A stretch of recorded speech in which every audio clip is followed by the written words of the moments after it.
Okay, folks, so here is a floor plan of my shed. And as I mentioned before, I was fooling around with Revit City, so I just put a pool table in there for no apparent reason. But I want to use this little structure to demonstrate how to create a poster and also how to create 3D views. You can also do this thing called rendering. I'm not even really going to show you that right now, just because I found that the 3D views actually look better than the rendering. But that's the thing as well. We can talk about that on a different day. Okay, so first of all, here's the floor plan of my shed with my very cool pool table.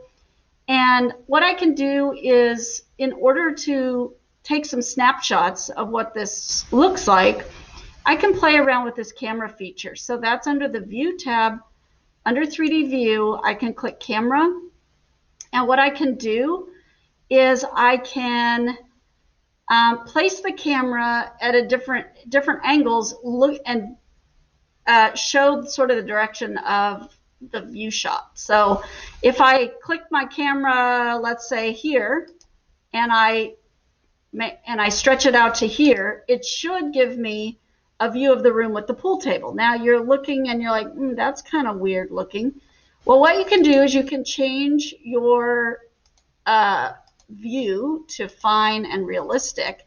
And then you can also shift this a little bit. So what I really want to do, I think, is I don't want so much the ceiling of the room, but I'd like to sort of see my pool table better. So if I drag this down, you can kind of see the edge of the pool table.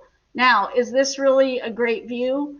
I mean, I don't really have anything in my shed, but this is a great way that you can highlight, like, maybe you did a great job with your kitchen fixtures and your kitchen cabinets, or you want to show something, a certain little area of your house that you think you decorated really well. You can do like a little camera view. It might take 2 or 3 tries, but you can then adjust the view. And what it does is every time you do that, it saves it.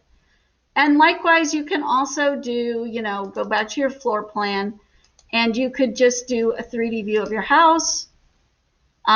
This, I guess I hid my roof or whatever.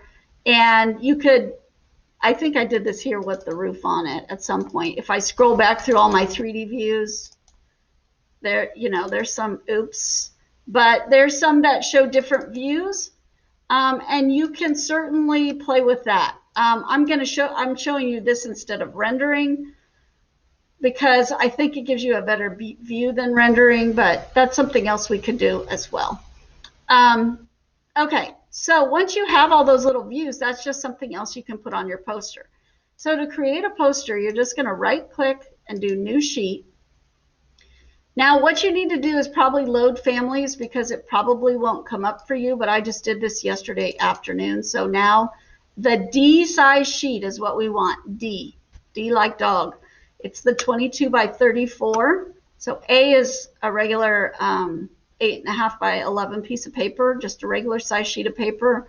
And as the numbers, or as the letters go down the alphabet, the pages get larger. So we're going to use a D size sheet, because if we wanted to plot it, that's the size paper we have. So we're going to click OK. And now you can see the title block. Everything looks a lot smaller because this is really a giant sheet. You would definitely need to fill in your title block with all your information. But now it's just a matter of, on each of your views, you've got to go and make sure your crop region is where it should be. So like here, I would probably drag this in a little bit. And if you already put like all your elevations on a sheet, then your crop region should already be all fixed up. So usually for most of these, you won't have to worry about the crop region.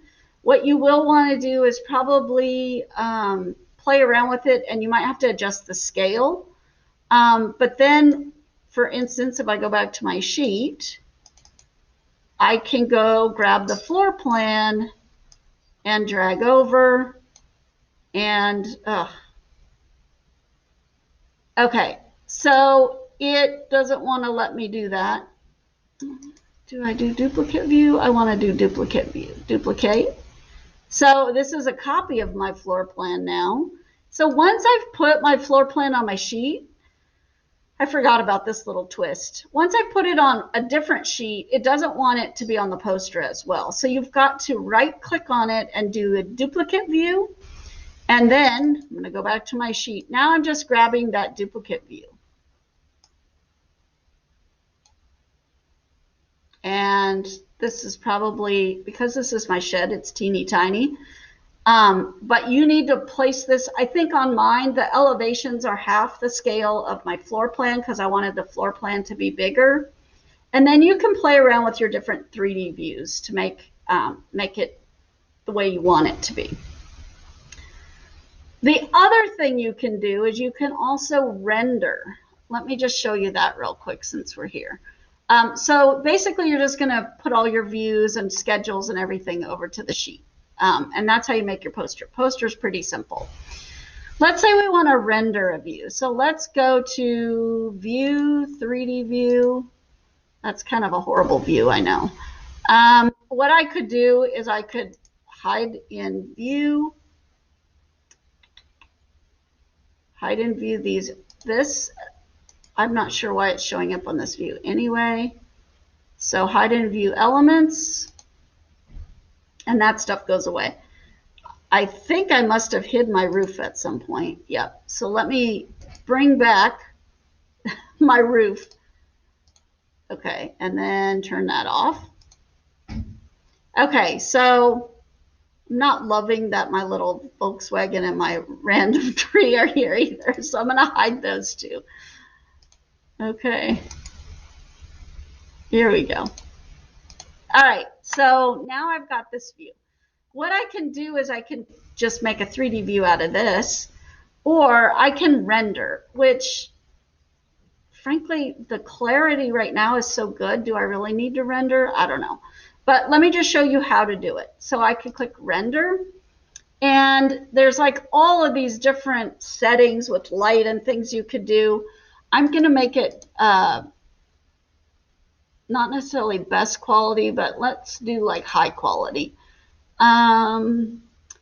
Resolution, blah, blah, blah. And I'm just going to leave all the rest of the stuff. And then weirdly, the bottom or the button is at the top, not the bottom, like every other screen. I'm going to click render.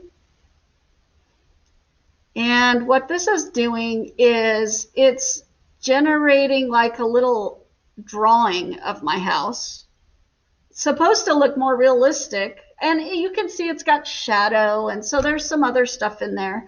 It takes a few minutes to crank this out. I mean, the better the resolution, the longer it's going to take. But let's just give it a second here. And then what it's going to do is at the bottom, this menu is going to change, and it's going to highlight that button that says Save to Project. So when you render, you always, always, always want to save to project. So if you prefer to do a rendering, you certainly can do that. If you're an artist and you know about light and you want to like adjust all those light settings, feel free to adjust the light settings. Play around with the shadow and all of that kind of stuff. You can also change, as you can see, the sky with the few clouds. You can, you know, have different kinds of sky and all that. So once this is done, we're going to get the button that says Save to Project. And see, if I had done best quality, it would take even longer, which is why I didn't do that. Click Save to Project, and you can name it. So this is like front door or front house, let's just say house front, and click OK. Okay, and now it should have saved into the project. So here you can see renderings right here. The house front is saved to the project. So when I'm making my poster, back to my poster, I should be able to, now I don't remember if I have to adjust the crop region on this or not. So let's just drag this over and see what happens. I could put my house front, I could do my rendering in there as well.